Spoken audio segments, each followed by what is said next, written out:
नूर अहमद, शिवम दुबे और Dewald braces ने मिलकर कलकत्ता का खेल बिगाड़ा। मोस्टबिन मुकाबले में कलकत्ता ने सीएसके से हारा। भाई साहब, सीएसके खुद तो डूबे सनम, तुमको भी ले डूबेंगे। अब ये बात तो पता थी कि सीएसके किसी न किसी एक टीम को तो ले ही जाएगी अपने साथ, लेकिन ये पता नहीं थी कि वो कलकत्ता होगी, और वो भी कलकत्ता में। चेन्नई सुपर किंग्स की गाड़ी तो बहुत पहले ही आउट ऑफ पटरी हो गई थी, लेकिन पिछले मुकाबला में 2 रनों से आरसीबी के साथ हारने के बाद कलकत्ता को अब की बार आरे हाथों ले लिया है। पिछले बार जब चेन्नई में टकराई थी केकेआर और सीएसके, तो केकेआर नेस्ता नाबूद कर दी थी चेन्नई सुपर किंग्स को, मात्र 103 रन पर ऑल आउट कर दी थी। लेकिन वही चेन्नई सुपर किंग्स आज कलकत्ता में जाकर के कलकत्ता को नेस्ता नाबूद कर दिया है, और प्ले ऑफ का जो सपना संजोए हुए थे, अभी तक गेम में थी, टूर्नामेंट के रेस में थी प्ले ऑफ के, कलकत्ता उसको बाहर का रास्ता दिखा दिया है। जी हाँ दोस्तों, सबसे पहले इससे भी बड़ी खबर आपको बता दूं कि रोहित शर्मा साहब टेस्ट क्रिकेट से संन्यास की घोषणा कर दिए हैं, और ये बहुत बड़ी खबर है। Thank you Rohit Sharma, thank you. आपका कैप्टेंसी, आपका बल्लेबाजी, आपका बिंदास बल्लेबाजी हम लोग जरूर मिस करेंगे, पूरा भारतवर्ष आपका मिस करेगा बल्लेबाजी। टी20 से तो पहले ही संन्यास ले चुके थे वर्ल्ड कप जीतने के बाद, लेकिन टेस्ट क्रिकेट पिछले कुछ महीनों में अच्छा नहीं गया था। घर में 3-0 से न्यूजीलैंड से हारने के बाद, ऑस्ट्रेलिया से बॉर्डर गवास्कर ट्रॉफी के बाद ऐसा सोचा था कि शायद इंग्लैंड सीरीज पर जाकर के देखेंगे, लेकिन उससे पहले ही संन्यास की घोषणा कर दिया है, और अब भारत को नए कप्तान की जरूरत पड़ेगी टेस्ट क्रिकेट में खास करके। लेकिन Chennai super Kings Calcutta night Riders को हरा दिया है, और महेंद्र सिंह धोनी अभी भी मार रहा है, ये बात की पुष्टि कर दिया है। पैर भले ही नहीं चल रहे हैं, लेकिन छक्का आज भी मारा है, और इंपॉर्टेंट समय पर मारा है।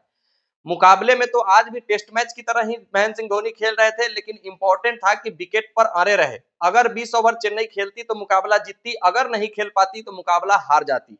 लेकिन चेन्नई सुपर किंग्स जिस जिस प्लेयर को रिप्लेसमेंट के तौर पर लिया है, उस प्लेयर ने दिखाया है कि आपने हमको क्यों नहीं ऑक्शन में चुना था। चाहे डेवाल्ड ब्रेसिस हो गए, चाहे आयुष मात्रे हो गए, और आज डेब्यू किए हैं उर्विल पटेल, जो कि वंश बेदी के जगह पर रिप्लेसमेंट के तौर पर आए हैं, और कुछ अलग इंटेंट के साथ चेन्नई के लिए खेले हैं। 11 गेंदों में 31 रन बनाए हैं, और बॉलर को धजिया उड़ा रहे थे, लेकिन गलती से उनका विकेट गिरने के बाद चेन्नई फिर से धाराशायी हो गई थी। तो कोलकाता नाइट राइडर्स के कप्तान अजिंक्य रहाणे साहब ने पहले टॉस जीतकर बल्लेबाजी करने का फैसला किया, क्योंकि भाई उनके गेंदबाज बहुत अच्छे हैं, जो कि डिफेंड करने के लिए जाने जाते हैं। लेकिन कभी भी किसी भी टीम को अगर आप कमजोर समझते हैं, चाहे वो कितना भी मुकाबला हारी क्यों ना हो, वो आपको पलटकर बार जरूर करती है। वैसे ही आज चेन्नई सुपर किंग्स ने पलटकर बार किया है। तीसरा जीत इस सीजन का चेन्नई सुपर किंग्स ने हासिल किया है, लेकिन भाई कलकत्ता को बाहर कर दिया है। और अगर पिछला मुकाबला आरसीबी से जीत जाती, तो आरसीबी भी जो अभी 16 अंकों पर है, 14 अंकों पर रहती, और उनका भी प्ले ऑफ बहुत ज्यादा डगमडोल स्थिति में होता।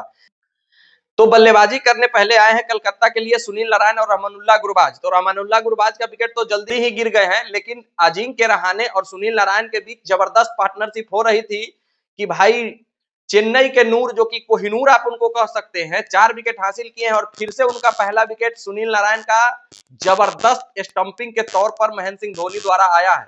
महेंद्र सिंह धोनी के हाथों में अभी भी वही कला है, वही जादू है। भले उनके पैर नहीं चलते हैं बैटिंग में, इसीलिए वो थोड़ा सा पीछे रह जा रहे हैं, नहीं तो कीपरिंग में अभी भी उनका हाथ पकड़ने वाला वर्ल्ड में कोई भी कीपर नहीं है। उसके बाद से कलकत्ता नाइट राइडर्स की विकेट थोड़ी सी गिरती है, लेकिन रसल और अजिंक्य रहाणे की 48 और 36 रनों के बदौलत, मनीष पांडे के 36 रनों के बदौलत टीम को 180 रनों तक पहुंचा देते हैं। 180 नहीं होता, 179 होता है। 180 का टारगेट होता है चेन्नई के लिए, जो कि चेन्नई सुपर किंग्स 2019 के बाद से अभी तक एक बार भी 180 का टारगेट चेस नहीं कर पाई थी। वो आज करके दिखा दी है, और ये मिथ्य जो बना हुआ था कि चेन्नई 180 प्लस चेस नहीं करती है, उन्होंने आज इस मिथ्य को तोड़ा है, और 180 का टारगेट चेस करके कलकत्ता को टूर्नामेंट से बाहर कर दिया है। कलकत्ता चौथी टीम हो गई है इस टूर्नामेंट से बाहर होने वाली।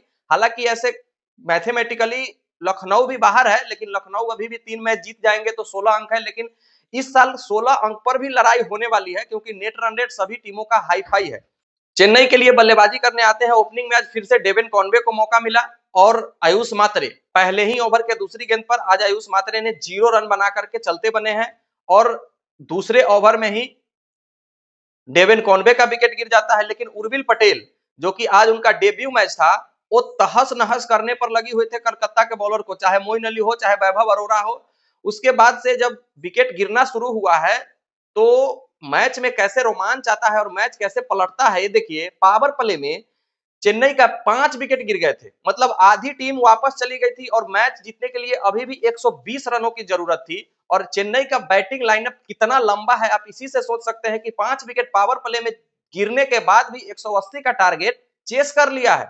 उसके बाद से डेवाल्ड ब्रेसिस, जो कि जबरदस्त बल्लेबाजी का मुजाहरा पेश किया है, और डेवाल्ड ब्रेसिस को जो एबी डिविलियर्स के छोटा रूप कहा गया है वो बिल्कुल सही कहा गया है। 10 ओवर में 89 रन चेन्नई का होता है और वहां से 10 बचे हुए 10 ओवर में, और वहां से सुनील नारायण और वरुण चक्रवर्ती की आग उगलती स्पिन ने काफी अच्छा कलकत्ता नाइट राइडर्स को गेम में ला रही थी। लेकिन डेवाल्ड ब्रेसिस वैभव अरोड़ा के एक ही ओवर में 3 छक्के और 3 चौके जड़ करके कलकत्ता के तरफ से सीधे मैच चेन्नई के झोली में डाल दिया है, और मात्र वहां से 54 गेंदों में 57 रन लेने रह गए हैं चेन्नई सुपर किंग्स को। लेकिन चेन्नई के पास विकेट बहुत कम बची थी और उसके अगले ही ओवर में आउट हो गए हैं वरुण चक्रवर्ती के गेंद पर डेवाल्ड ब्रेसिस। फिर आए हैं महेंद्र सिंह धोनी, और महेंद्र सिंह धोनी और शिवम दुबे ने संयम का परिचय देते हुए सिंगल डबल मैच को किसी तरीके से 20वें ओवर तक खींच कर ले गए हैं, और 19वें ओवर में शिवम दुबे भी आउट होकर चलते बने हैं।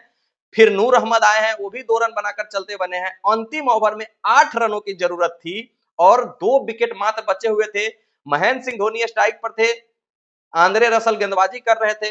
यहाँ तो 18 रन 20 रन महेंद्र सिंह धोनी के सामने में कम पड़ता है। 8 रन तो कोई ज्यादा बड़ा चीज नहीं था, लेकिन विकेट कम थे, इसीलिए टेंशन वाली बात थी सीएसके फैंस के लिए। लेकिन पहले ही गेंद पर जब छक्का जरा है तो वहां से मैच लगभग खत्म हो गया है। उसके बाद 1 रन अगली बॉल पर लेकर के अंशुल कंबोज को स्ट्राइक देते हैं। वहां भी पूरा कलकत्ता कोशिश की है कि किसी तरीके से मैच को सुपर ओवर में ले जाए, लेकिन अंशुल कंबोज भी थोड़ी बहुत बल्लेबाजी भाई साहब जानते हैं, और उन्होंने लॉन्ग ऑन के ऊपर चौका मारकर चेन्नई सुपर किंग्स का जो मिथ्य बना हुआ था 180 नहीं चेस करने का, उसको तोड़ा है। और इस सीजन की अपनी तो तीसरी जीत जीती ही है, कलकत्ता को भी अपने साथ बोली है कि चलिए भाई अभी आप अगले साल इंतजार कीजिएगा। सीएसके डूबी तो डूबी, लेकिन कलकत्ता को भी साथ ले डूबी। बाकी आप लोग कमेंट करके बताइएगा कि क्या अगले साल चेन्नई सुपर किंग्स के इस बल्लेबाजों पर भरोसा किया जा सकता है। मैं तो कहूंगा हाँ, बाकी आप लोग बताइएगा। मिलते हैं फिर नेक्स्ट वीडियो में, जब तक के लिए बेस्ट ऑफ लक, धन्यवाद, जय हिंद।